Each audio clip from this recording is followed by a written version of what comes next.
నమస్తే, welcome to 108 TV.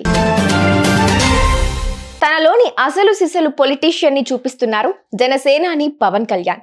వైసీపీని గద్దె దించడమే లక్ష్యంగా కూటమి ఏర్పాటుకు నడుం బిగించి సక్సెస్ అయిన ఆయన జగన్ పార్టీని భూస్థాపితం చేస్తానని ఎప్పుడు ప్రకటించారు. ఒకవైపు డిప్యూటీ సీఎంగా తనదైన మార్క్ చూపిస్తున్న ఆయన మరోవైపు వైసీపీని లేకుండా చేయడానికి పావులు కదుపుతున్నట్లు కనిపిస్తున్నారు. వైసీపీకి పటిష్ట ఓటు బ్యాంకుగా ఉన్న ఎస్టీలను ఆ పార్టీకి దూరం చేయడానికి యాక్షన్ మొదలు పెట్టారంటున్నారు. మన్యం, అల్లూరు జిల్లాల్లో ఆయన చేసిన వ్యాఖ్యలు ఆ వాదనకు బలం చేకూరుస్తున్నాయి. అంటే వచ్చే ఎన్నికల్లో వైసీపీ కంచుకోటలు బద్దలు కొట్టడానికి ఇప్పటి నుంచే గ్రౌండ్ ప్రిపేర్ చేసుకుంటున్నారా? పవన్ కళ్యాణ్ 2014 ఎన్నికలకు ముందు జనసేనను స్థాపించినప్పుడు ఈ పార్టీ ఉంటుందా, ప్రజారాజ్యం పార్టీ లాగా కాల గర్భంలో కలిసిపోతుందా అనే అనుమానాలు చాలా మందిలో తలెత్తాయి. కానీ జనసేనాని రాజకీయాల్లో తన బలమేంటో చూపించుకోవడానికి ఎన్నో ఒడిదుడుకులు చవి చూశారు. జనసేన పార్టీ స్థాపించినప్పుడు టీడీపీ, బీజేపీ కూటమికి 2014 ఎన్నికల్లో మద్దతిచ్చి పోటీ చేయకుండా ప్రభుత్వ ఏర్పాటుల్లో కీలకంగా వ్యవహరించారు. 2019 ఎన్నికల్లో ఒంటరిగా పోటీ చేసి దారుణంగా దెబ్బతిని ఒంటరి పోరుకు తన బలం సరిపోదని అర్థం చేసుకున్నారు. 2024 ఎన్నికలకు ముందు కూటమి ఏర్పాటుకు తానే ముందుండి చొరవ తీసుకున్నారు. టీడీపీ, బీజేపీలతో పొత్తు సెట్ చేయడమే కాదు 151 సీట్లతో గెలిచామన్న వైసీపీ గర్వాన్ని అణిచివేశారు.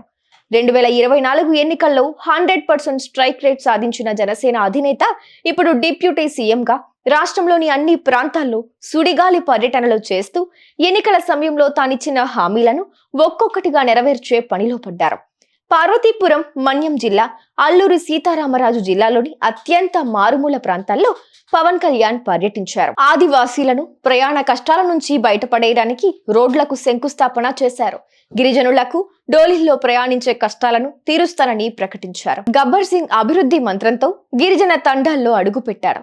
పవన్ కళ్యాణ్ సాదాసీదాగా పర్యటిస్తే ఏముంది, ముందు మన లెక్క ఏంటో చూపిస్తే తరువాత ఓట్ల లెక్క తేల్చొచ్చు అనే ధోరణిలో ఉన్నారట జనసేనాని. అందుకే ఏళ్ల కొద్దీ పాతుకుపోయిన డోలీ మోతలకు చెక్ పెట్టాలని ప్లాన్ చేశారట. అభివృద్ధి మంత్రంతో గిరిజన మనసులను గెలవాలనే పట్టుదలతో ఉన్నారంట ఆయన. 2 నెలలకు ఒకసారి 3 రోజులు గిరిజన గ్రామాల్లో మకాం అంటూ చేసిన ప్రకటన కూడా వారితో మమేకమవ్వడానికేనంట. మన మనిషి అని వారి చేతే చెప్పించుకునేలా భవిష్యత్తు ప్రణాళికలు రచిస్తున్నారట జనసేనాని. ఆ క్రమంలో అల్లూరి సీతారామరాజు జిల్లాలో ఆసక్తికర సంఘటన చోటు చేసుకుంది.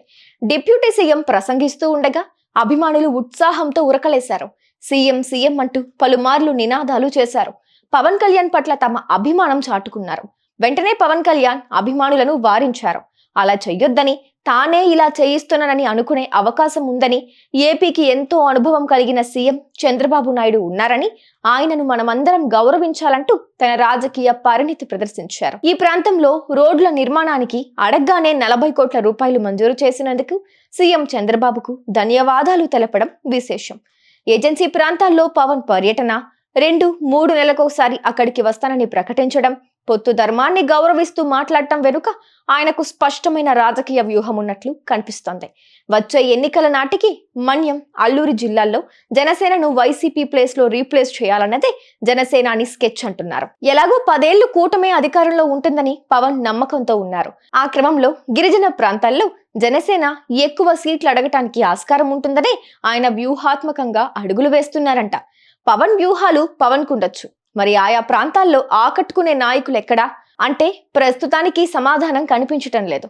ఇప్పటికీ ఆ నియోజకవర్గాల్లో చెప్పుకోదగిన నాయకుడు కనిపించడం లేదు. తాజాగా మన్యం జిల్లాలో పవన్ పర్యటనలో అందరూ విజయనగరం నాయకులే దర్శనమిచ్చారు. మన్యం జిల్లాకి చెందిన నాయకులు పెద్దగా కనిపించలేదు. చూడాలి మరి గిరిజనుల మైండ్ సెట్ మార్చే పనిలో పడిన జనసేనాని దాంతోపాటు నాయకులను ఎలా తయారు చేస్తారు. Please subscribe to 108 TV. Subscribe to 108 TV. Please subscribe to 108 TV channel. Please subscribe to 108 channel. Please subscribe to 108 channel. 108 TV ki